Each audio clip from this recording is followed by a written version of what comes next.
तुमचं नाव सांगा सर पहिले आम्हाला. मी डॉक्टर प्रदीप जी शाह कोपरगावात मी 50 वर्ष होऊन प्रॅक्टिस करतोय आणि माझ्या मिसेसला मणक्याचा त्रास होता. तिच्या 2 नसा दाबल्या जात होत्या. त्याच्यासाठी तिला मणक्यामध्ये आम्ही 2-3 वेळा इंजेक्शन दिले. प्लेटलेट लायसेट थेरपी केली बॉम्बेमध्ये. नंतर बरेच वेळा ॲलोपॅथीचे बरेच औषधं दिले, इंजेक्शन पण दिले. ओके. तिला फरक पडला नाही. एवढा फरक पडायचा लगेच परत चालू व्हायचं दुखायचं.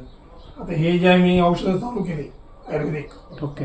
तर त्याच्यानी तिने औषधं चालू केल्यानंतर 2 का 3 दिवसात तिचं पेन गायब झालं एकदम जादू. आणि त्याच्यानंतर 1 महिन्यापासून पेनच नाही. तिला पेनची गोळी कोणची पेन घ्यावी लागली नाही, तिला इंजेक्शन घ्यावं लागलं नाही, काहीच घ्यावं लागलं. एकदम 100% ओके. सर या औषधाची माहिती तुम्हाला कोणी दिली होती सुरुवातीला? तुमचे कोण रिलेटिव्ह वगैरे? एवढेच आमचे शाह मॅडम, हेमंतभाई शाह मॅडम आणि त्यांनी तुम्हाला माहिती त्यांनी माहिती दिली. स्वतःचा घेतलेला रिझल्ट अनुभव त्यांना अनुभव फार चांगला आला. आमचे भाऊच आहेत आणि त्यांनी सांगितलं की बऱ्याच जणांना आम्ही दिले औषधं, सगळ्यांना फायदा. तुम्हाला त्यांच्या माध्यमातून मी मच्छिंद्र कदम मी तुम्हाला कदम साहेब आले, मग त्यांना आम्ही बोलून घेतलं, त्यांनी औषध दिलं. सर याची तुम्ही लॅब टेस्टिंग खात्री केली ना? खात्री केली आम्ही. ओके.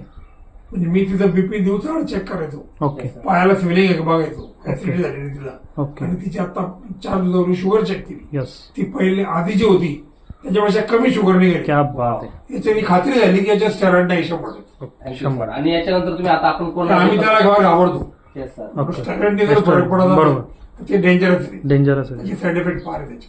सर आपला रिझल्ट घेतल्यानंतर आपण कोणाला रेफर करतोय आता या औषधी? रेफर हे कोणाला? आम्ही आता हे औषध डॉक्टर क्षत्रिय कोपरगावातले सगळ्यात नंबर 1 डॉक्टर कार्डिओलॉजिस्ट, ओके. त्यांच्या मंडळीला हाच प्रॉब्लेम आहे, तो आमच्या मिसेसला आहे. तो त्याच्यामुळे आम्ही त्यांना पण सांगितलेलं आहे आणि ते आज ते औषधं घेता येतील. ओके. धन्यवाद सर दिलेल्या माहितीबद्दल. थँक्यू.